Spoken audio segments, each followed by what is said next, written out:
बिस्मिल्लाहिर्रहमानिर्रहीम। काश्तकार भाइयों अस्सलाम वालेकुम।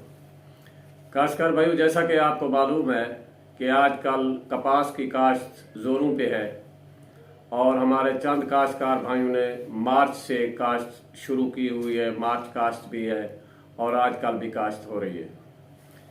एक तो अल्लाह ताला की बहुत बड़ी मेहरबानी है कि इस दफ़ा काश्तकार भाई कपास की तरफ एक बार फिर माइल हो गए हैं। कपास काश्त हो रही है। काश्तकार भाइयों, कपास की फसल बहुत ही नाजुक फसल है, तो इसके जो पहले 25 से 40 दिन होते हैं, इसमें कपास की देखभाल करना इंतहाई अहम होता है। तो आज इस सिलसिले में हम ये वीडियो तैयार कर रहे हैं ताकि हमारे काश्तकार भाई जिन्होंने मार्च काश्त की हुई है या जो अब काश्त कर रहे हैं वो इस वीडियो से रहनुमाई हासिल करें और अपनी फसल बेहतर बना सकें। तो काश्तकार भाइयों, पहले 40 दिन जो कपास की फसल के लिए होते हैं वो इंतहाई अहम होते हैं। इन पहले 25 से 40 दिनों के दौरान ही फसल ने फैसला करना होता है कि जिम्मेदार को देना क्या है, क्योंकि ये 40 दिन जो होते हैं इस वक्त फसल छोटी होती है, नाजुक मराहल से गुजर रही होती है और इस पर मामूली से कीड़े मकोड़े और मामूली सी बीमारियां जो हैं इसका बहुत ज़्यादा नुकसान कर जाती है। तो ये 40 दिन जो है ये बिजाई से लेकर ज़मीन की तैयारी से लेकर 40 दिन तक होते हैं। तो सबसे पहले जो ज़मीन की तैयारी है वो इंतहाई अहम किरदार अदा करती है। ज़मीन की तैयारी इस तरह होनी चाहिए कि यानी ज़मीन जो है भुरभुरी होनी चाहिए, ना तो बड़े बड़े ढीले होने चाहिए और ना ही बिल्कुल बारीक होनी चाहिए, बल्कि ज़मीन भुरभुरी होनी चाहिए।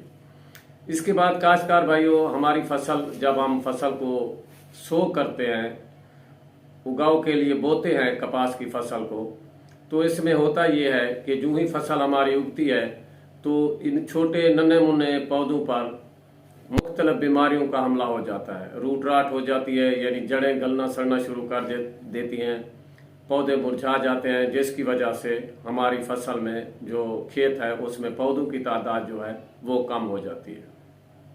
फिर आगे चलकर घास वगैरह 10-12 दिन के बाद घास उगना शुरू हो जाता है और घास भी इस तरह हमारी फसल को नुकसान करता है कि घास की जड़ें जो हैं वो फौरन ही इस्टाब्लिश हो जाती हैं, बहुत ज़्यादा होती हैं, जबकि हमारी फसल की कपास की जो जड़ें हैं वो अभी डेवलपमेंट के प्रोसेस से गुजर रही होती हैं, अभी बन रही होती हैं और इस तरह ज़्यादा से ज़्यादा जो खुराक है वो घास ही ले लेता है। हमारी फसल जो है वो बैठ जाती है, वो बढ़ोतरी नहीं कर पाती। इसलिए पहले 25 दिन जो है फसल में घास भी नहीं होना चाहिए। आगे चलकर हमारी फसल पर शुरू में जो फसल नाजुक मराहल से गुजर रही होती है, शुरू में 3 कीड़ों का सकिंग इंसेक्ट यानी रस चूसने वाले कीड़ों का बहुत ही ज़्यादा हमले का इम्कान होता है। सबसे पहले जिसका हमले का इम्कान होता है वो थ्रिप्स है। थ्रिप्स इब्तदाई दिनों में ही हमलावर हो जाती है, इसका कंट्रोल भी लाजमी होता है। और इसके बाद सफ़ेद मक्खी आ जाती है। वो तो आपको पता है कि सफ़ेद मक्खी तो फसल का सफाया ही कर देती है अगर उसकी कॉलोनी डेवलपमेंट हो जाए। तो अगर मौसम जो है क्लाउडी हो जाए, नमदार हो जाए, बारिशें हो जाएं, तो फिर सब्ज तेले के हमले का भी इम्कान होता है। अब ये जो बातें हैं जो मैंने बताई हैं, अब इनको कंट्रोल कैसे करना चाहिए ताकि हमारी फसल बेहतर से बेहतर हो।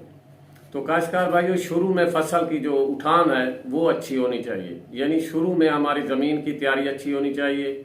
और दूसरे नंबर पर मैंने आपको बताया कि फसल पर बीमारियों का हमला बिल्कुल जब हमारा पौधा निकल रहा होता है इब्तदाई दिनों में ज़्यादा होता है और इब्तदाई दिनों में रस चूसने वाले कीड़ों का हमला भी ज़्यादा होता है। इसलिए इन कीड़ों मकोड़ों को बचाने के लिए ज़रूरी है कि हमें बुआई के वक्त बीज को ट्रीट करना चाहिए किसी फंजीसाइड से और किसी इंसेक्टिसाइड से, ताकि जो इब्तदाई बीमारियां हैं उससे भी हमारी फसल बच सके, हमारे पौधे नन्हे मुन्ने जो हैं वो बच सके और जो इब्तदाई दिनों में रस चूसने वाले कीड़ों का हमला होता है वो उससे भी हमारी फसल महफूज रह सके। क्योंकि इब्तदाई 40 दिनों में अगर रस चूसने वाले कीड़ों का हमले से हम अपनी फसल को बचाएंगे तो यकीन करें कि हमारी फसल की बढ़ोतरी भी अच्छी होगी और फल भी अच्छा आएगा। फिर आता है घास। हमारी फसल में 10-12 दिन के बाद बुआई के बाद जो हमारे रेज पे सोइंग करते हैं खेलियों पे काश्त करते हैं, वहाँ घास उगना शुरू हो जाता है।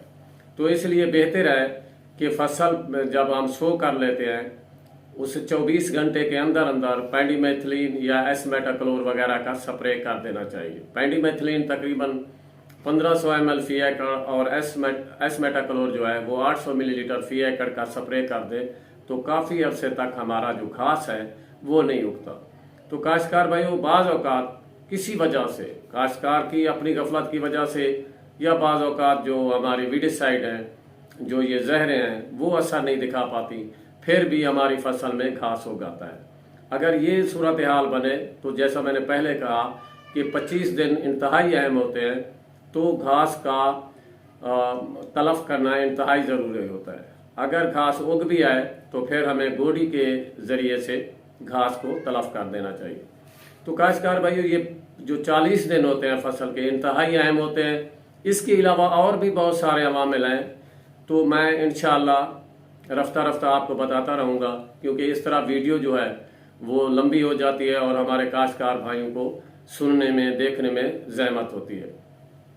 तो काश्तकार भाइयों, इंशाअल्लाह उम्मीद है जो मैं ये वीडियो आप लोड कर रहा हूँ तो इसको आप देखेंगे भी और हमारे चैनल को सब्सक्राइब भी करेंगे, ताकि हर आने वाली वीडियो जो है वो बर वक्त आप तक पहुँच सके, और इसको शेयर भी करना है ताकि दूसरे दोस्त भी इससे फ़ायदा उठा सकें। एक बात मैं ज़रूर कहूँगा कि जो ज़राअत का शोबा है ये बहुत वसी है। आप ये कहें कि एक वीडियो में हम सब कुछ बता दें तो इस तरह मुमकिन नहीं है। तो आपसे गुजारिश है, जो आपकी तशनगी रह जाए, आपके सवालों का जवाब इस वीडियो में ना मिले, तो आपसे गुजारिश है कि आप कमेंट्स करके मुझसे सवाल पूछ सकते हैं, बल्कि मुझे कह सकते हैं कि भाई इस मौजू पर वीडियो बनाएं, तो इंशाअल्लाह मैं आपके हुक्म की तामील करूँगा। तो काश्तकार भाइयों, उम्मीद है आपको ये वीडियो अच्छी लगी होगी। इन अल्फाज के साथ इजाज़त चाहूँगा कि अल्लाह ताला आपको अपनी हिफ्ज़-ओ-अमान में रखे। इजाज़त चाहूँगा।